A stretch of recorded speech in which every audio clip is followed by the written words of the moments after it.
시장 입구 제일 끝. 아침이면 김이 모락모락 나는 국밥집이 하나 있습니다. 허름한 간판 위엔 큼지막한 글씨로 진국집. 그런데 사람들은 대체로 정순례라고 부릅니다. 이 집 국밥은 뭐랄까. 처음 먹을 땐 그저 따뜻하다 싶은데 한 그릇 다 비우고 나면 묘하게 뭔가 남는 맛이에요. 그건 아마 이 집을 지탱해온 세월이 들어가서겠죠. 그 국밥을 끓이는 건 바로 저였습니다. 정확히 말하면 시어머니의 뒤를 잇고 있는 며느리죠. 매일 새벽 4시. 어두컴컴한 주방 불을 켜고 냄비에 물을 올리고 소 내장을 정리해 삶기 시작합니다. 한참 동안은 고요한데 육수가 끓기 시작하면 부스럭부스럭 시장이 깨어나죠. 그 시간이 되면 시어머니도 주방에 들어옵니다. 무슨 말보다 먼저 눈빛이 말을 합니다. 오늘은 실수하지 마라. 말은 없어도 저는 압니다. 육수를 한 국자 떠서 간을 봅니다. 소금 한 꼬집, 파 조금. 딱 어머니가 말하던 그 맛으로 만들었다고 생각했는데 내가 이 집 국밥 맛 유지하랬지. 언제부터 네 멋대로 간을 해? 그 말이 끝나기도 전에 국자가 툭 냄비에 부딪히며 떨어졌습니다. 고개를 숙입니다. 죄송해요. 다시 맞출게요. 근데 그 말투가 또 문제였나 봅니다. 말이 그게 뭐니? 손님들 다 들으시겠다. 그 순간 옆자리 손님 한 분이 조심스럽게 끼어듭니다. 어머님, 국밥 맛 정말 좋아요. 매일 와도 질리지가 않네요. 그 말에 제 가슴이 철렁합니다. 왜요? 시어머니가 바로 굳어버리셨거든요. 그런 칭찬이 오히려 제게 불편한 공기가 됩니다. 칭찬이 고마워야 하는데 이 집에서는 칭찬도 죄가 됩니다. 그날 밤 가게 문을 닫고 정리할 땐 이미 어머니는 돌아가시고 없었습니다. 주방엔 고요와 기름기, 그리고 제 피로한 발소리만 가득했죠. 싱크대 앞에 서서 고무장갑 낀 손으로 얼굴을 한번 쓸어냅니다. 거울 대신 스테인리스 냄비에 비친 제 얼굴. 눈에 힘이 없습니다. 입가도 처져 있고요. 나는 언제쯤 이 집의 진짜 사람이 될 수 있을까? 그 말이 그날 하루를 끝내는 제 마지막 대사였습니다. 저는 원래 이 시장 사람 아니에요. 시장 냄새, 수다, 북적거림. 그런 것들이 익숙하지 않았어요. 대학 때도 직장 다닐 때도. 제 삶은 언제나 조용하고 일정했거든요. 28. 직장에서 권고사직을 당했던 해였어요. 회사는 더 이상 제 자리를 보장해주지 않았고 집에서는 이제 너도 자리 잡아야지 하는 말만 들려왔죠. 그 즈음 지인의 소개로 지금 남편을 만났어요. 말수가 많진 않았지만 조용히 눈 마주치고 미소 짓는 사람이었죠. 그 따뜻함에 기대고 싶었어요. 살면서 누군가의 등에 기댄다는 게 그렇게 절박했던 시절이었으니까요. 연애는 짧았고 결혼은 빠르게 이루어졌어요. 결혼식도 가족 중심으로 조용히 올렸고 신혼집도 없이 곧장 시댁 2층 방으로 들어갔죠. 며느리는 장사할 줄 알아야 산다. 그게 어머니의 첫 인사였어요. 환영이나 따뜻함보다 그 말이 먼저였다는 게 마음에 남았죠. 처음엔 나름 열심히 배웠어요. 어머니는 재료 하나도 허투루 다루지 않으셨어요. 내장 손질법, 파 써는 각도, 간 맞추는 순서까지. 그분께 국밥은 단순한 음식이 아니라 인생 같았거든요. 그 열정이 대단하다고 생각했어요. 하지만 시간이 지날수록 저는 그 열정의 그림자에 깔려가고 있었습니다. 뭘 해도 부족하다는 말, 조금이라도 내 방식이 들어가면 다 망쳤다. 오늘도 똑같은 방식으로 끓였는데 그날따라 간이 달라졌네 하는 날도 있었죠. 남편에게 조심스럽게 말한 적 있어요. 나 너무 힘들어. 이 집에서 사라지는 느낌이 안 나. 그 사람은 말없이 고개를 숙였죠. 아무 말도 해주지 않았어요. 제가 바란 건 내가 잘하고 있어라는 한마디였는데요. 어머니의 말 한마디에 온몸이 굳고 그분의 눈빛 하나에 눈치가 발동됩니다. 제 인생이 점점 작아지는 것 같았어요. 그래도 하루만 더 참자고 버텼어요. 이 집에서 진짜 식구가 되기 위해선 그냥 견뎌야 한다고 믿었죠. 그러다 어느 날이었어요. 국밥 냄비 앞에서 제 손이 멈췄어요. 국자는 들고 있었지만 국물을 붓지 못했어요. 몸은 그대로인데 마음은 아주 멀리 가 있더라고요. 그날 이후 저는 매일 거울을 봅니다. 비치는 얼굴을 보면서도 그게 정말 제 모습인지 확신이 들지 않아요. 국밥 냄새에 섞여 잊혀져가는 이름. 그게 저라는 사람의 요즘입니다. 그날도 다른 날과 다를 것 없었습니다. 새벽부터 가게 불을 켜고 주방 안에 있는 칼, 도마, 냄비의 위치까지 늘 해오던 대로 정리했어요. 오전 6시. 첫 손님이 들어올 무렵 시어머니가 주방으로 들어오셨죠. 그분은 오늘따라 말이 없으셨습니다. 말이 없을 땐 더 조심해야 한다는 걸 저는 몸으로 배웠어요. 조심스럽게 내장을 삶으며 고개를 들지 않고 손만 움직였습니다. 그때였어요. 냉장고 문이 벌컥 열리고 시어머니 목소리가 날카롭게 튀어나옵니다. 간장게장 어디 갔니? 그 순간 머리가 하얘졌어요. 전날 새벽에 게장이 상한 것 같아. 직접 맛을 보고 아깝지만 폐기했거든요. 어머니 그거 조금 쉰 냄새가 나서 제가 버렸어요. 제 목소리는 작았고 대답은 더 컸습니다. 네가 뭘 안다고 버려? 그건 손님이 먼저 판단하실 일이야. 그 말에 숨이 멎는 줄 알았습니다. 그날 손님 중엔 늘 찾아오시는 단골도 계셨고 동네 이장님 부부도 자리하고 계셨죠. 그 앞에서 저는 다시 한번 작아졌습니다. 다들 보고 있어. 시집살이도 요령이 필요하다는 걸 좀 배워라. 그 말에 몇몇 손님은 고개를 푹 숙였고 누군가는 조용히 자리를 피했습니다. 저는 그 자리에 서서 손을 씻지도 못한 채 가만히 있었습니다. 게장 하나로 이렇게까지 혼나야 하는 건지 제 판단이 그렇게도 문제였는지 그날 저녁 남편에게 말했어요. 당신 내가 이 집에서 잘하고 있는 걸까? 남편은 텔레비전을 끄지도 않고 말했습니다. 엄마가 좀 예민하시긴 해. 근데 당신도 너무 민감하게 받아들이지 마. 그 말에 저는 입을 다물었습니다. 제 감정은 민감함으로 처리되었고 저는 다시 혼자 정리하고 청소하고 불을 끄고 나왔어요. 문 닫기 전 가게 앞에 잠시 앉아 시장 바닥에 떨어진 파지 더미를 바라봤습니다. 흩어져 있는 것들 사이에서 제 마음도 같이 흩어져 있는 것 같았어요. 그날 밤은 유난히 바람이 찼습니다. 가게 셔터를 내리고 집으로 올라가는 발걸음이 유난히 무겁게 느껴졌어요. 그리고 속으로 처음으로 이런 생각을 했습니다. 이 집에서 나라는 사람이 사라져도 아무도 모르겠구나. 아침에 눈을 떴는데 몸이 이상하게 무거웠어요. 허리가 아프고 손목이 욱신거리고 온몸에 피로가 붙어있는 기분. 하지만 그날도 일어났습니다. 늘 그렇듯 새벽 4시. 내장을 삶고 밥을 짓고 육수를 고았습니다. 내일이 아닌 이상 쉴 수 있는 날은 없으니까요. 그런데 이상하게도 그날따라 모든 것이 낯설게 느껴졌습니다. 늘 잡던 국자, 늘 서 있던 주방, 심지어 시어머니의 목소리조차 멀게 들렸죠. 파가 너무 굵잖아. 이래서 손님이 줄어드는 거야. 그 말에 저는 손을 멈췄습니다. 사실 요즘 손님이 줄어드는 건 시장 전체 분위기 때문이라는 걸 잘 알고 있었지만 말할 수 없었어요.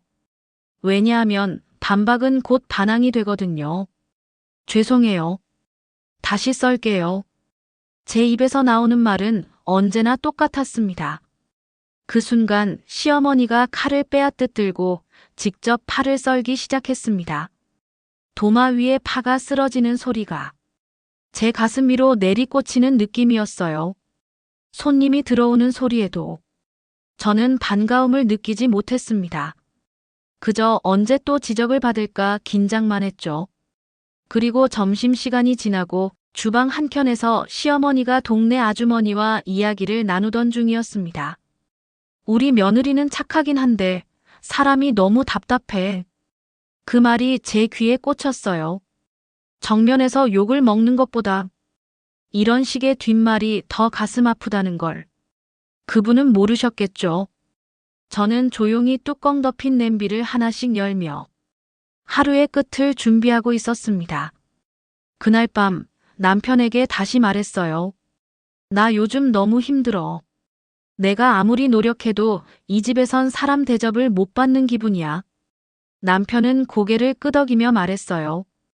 그냥 조금만 더 참아줘. 엄마도 너 나름대로 인정하시는 거야. 그 말에 저는 한참을 조용히 있었고 결국은 웃으며 말했습니다. 그 인정이 언제쯤 올까? 나도 사람인데. 그날 밤 저는 잠들지 못했습니다. 눈을 감으면 시장 불빛과 시어머니의 표정이 자꾸 떠올랐거든요. 혼잣말처럼 생각했어요. 나는 이 집에 있지만 식구는 아닌 것 같아. 그건 분명했습니다. 나는 지금 누군가의 며느리일 뿐 누구의 딸도 아니고 이 집의 사람이 아니었습니다. 장날이었습니다. 평소보다 손님이 두세 배는 더 몰려드는 날이었죠. 가게는 바빴고 저는 정신없이 움직였습니다. 냄비를 옮기고 국밥을 담고 김치를 리필하고 밥그릇을 닦고 숨 돌릴 틈도 없었습니다. 시어머니는 손님 접대는커녕 주방 입구에 서서 제 동선을 감시하고 있었어요. 밥 퍼는 속도가 왜 이렇게 느리니? 손님한테 그렇게 국물 주면 남는 게 없지. 앞치마 좀 제대로 매. 보기 흉하잖아. 하나부터 열까지 오늘따라 말씀이 더 날카로웠습니다. 하지만 저는 아무 말도 하지 않았어요. 참았습니다. 그날은 참아야만 한다고 생각했거든요. 점심 피크 타임이 지나고 잠깐의 공백이 찾아왔습니다. 주방 한 구석에서 물을 한 컵 마시고 있었는데 그 순간 또 목소리가 들렸습니다. 그래서 내가 반대했잖아. 저런 애는 시집 오면 안 되는 거였다고. 순간 심장이 멈춘 것 같았습니다. 그 말은 일부러 들으라고 하신 거였죠. 참으려고 했습니다. 하지만 그날은 이상하게도 그게 안 됐어요. 무언가 뚝 부러졌습니다. 눈물이 먼저 올라왔고 손이 덜덜 떨렸습니다. 그리고 저는 생전 처음으로 그분 앞에서 목소리를 높였습니다. 어머니, 저도 사람입니다. 순간 가게 안은 조용해졌습니다.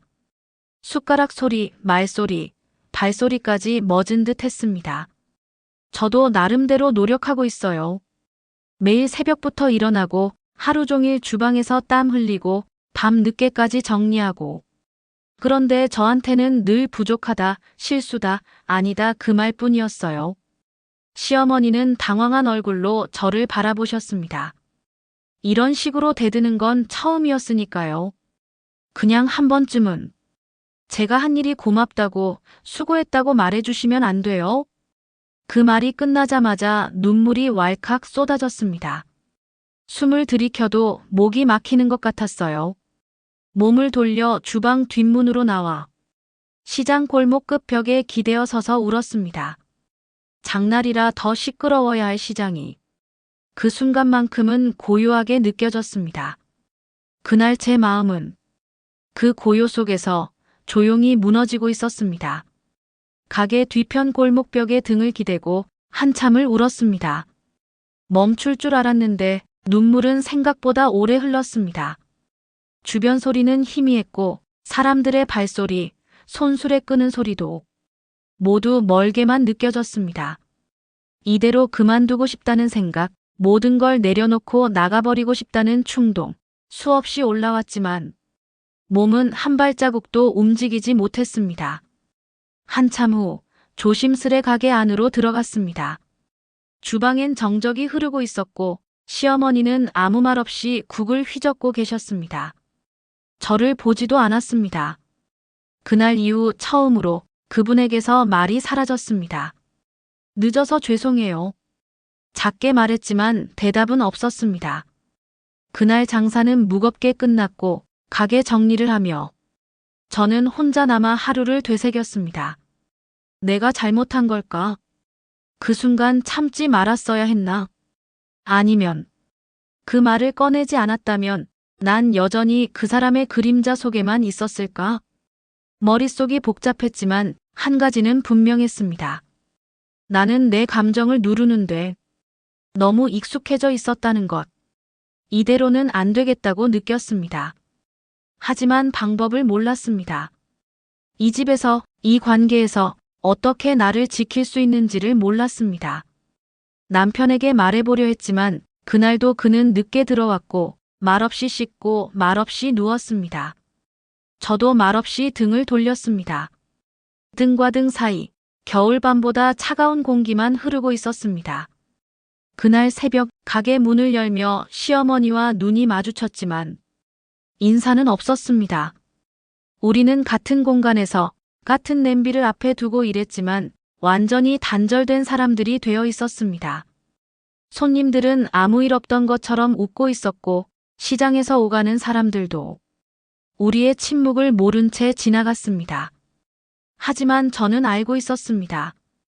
이 침묵이 어떤 말보다 더 날카롭다는 걸요. 그리고 그 속에서 저는 조금씩 무너지고 있었습니다. 그날도 평소처럼 국밥을 끓였습니다.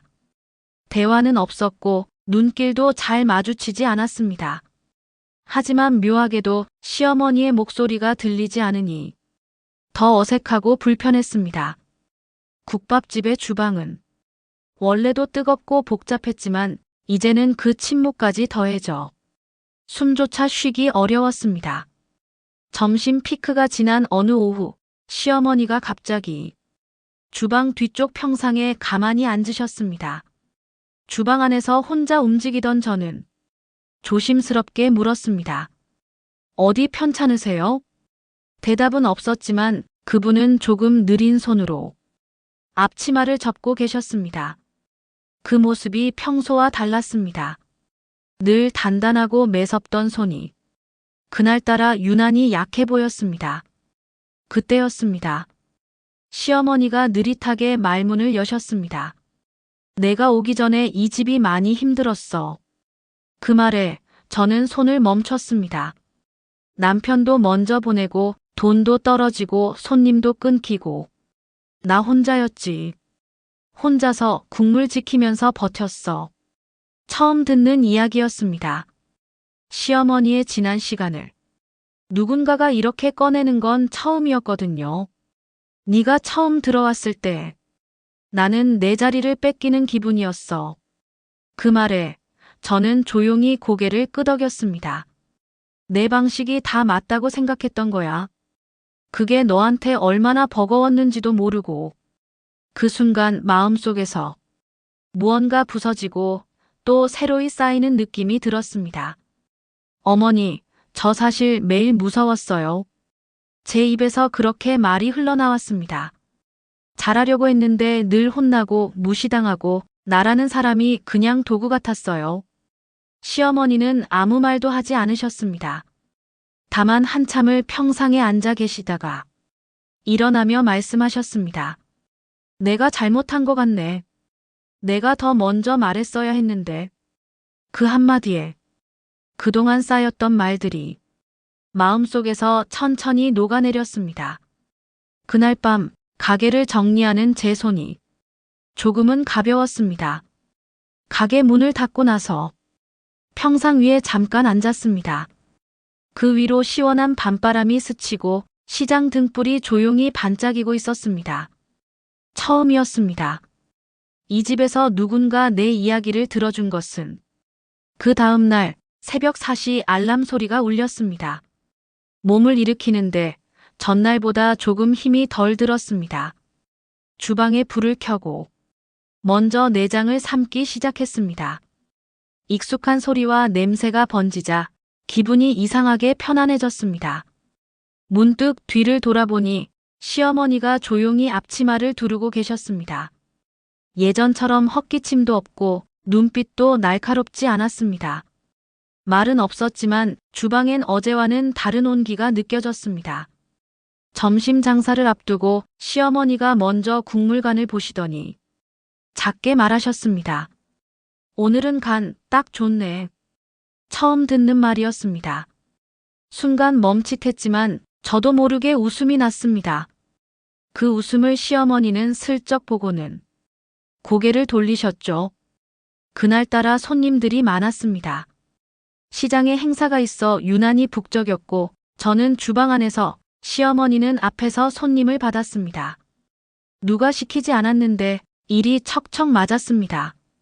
뭐랄까, 처음으로 같이 일하는 느낌이 들었습니다. 점심 장사가 끝나고 저는 땀을 닦으며 주방 밖으로 나왔습니다. 시어머니는 평상에 앉아 쉬고 계셨고 제게 말했습니다. 미영아, 수고했어. 그 짧은 말이 며칠 밤을 울게 했던 말보다 더 가슴에 닿았습니다. 저는 그 옆에 조용히 앉아 말했습니다. 어머니, 저 앞으로도 잘하고 싶어요. 그냥 잘하려는 게 아니라 같이 잘하고 싶어요. 시어머니는 고개를 끄덕였습니다. 그리고 오래된 커피 자판기에서 뽑은 종이컵 하나를 건넸습니다. 이 집 국물은 너한테 맡긴다. 내 방식은 이제 그만 잊어도 된다. 그 말에 저는 컵을 두 손으로 받으며 대답했습니다. 고맙습니다, 어머니. 저도 이 집을 지켜볼게요. 우리 둘 다 서로 덜 힘들게. 해가 저물고 시장 등불이 하나둘 켜지기 시작했습니다. 그 불빛 속에서 국밥집 진국집 간판이 조용히 빛나고 있었습니다. 어쩌면 이 집은 국물보다도 더 뜨거운 사람들 이야기가 끓고 있었는지도 모르겠습니다. 서로 천천히, 이제야 가족이라는 이름을 국물처럼 천천히 우려내기 시작한 것이었습니다.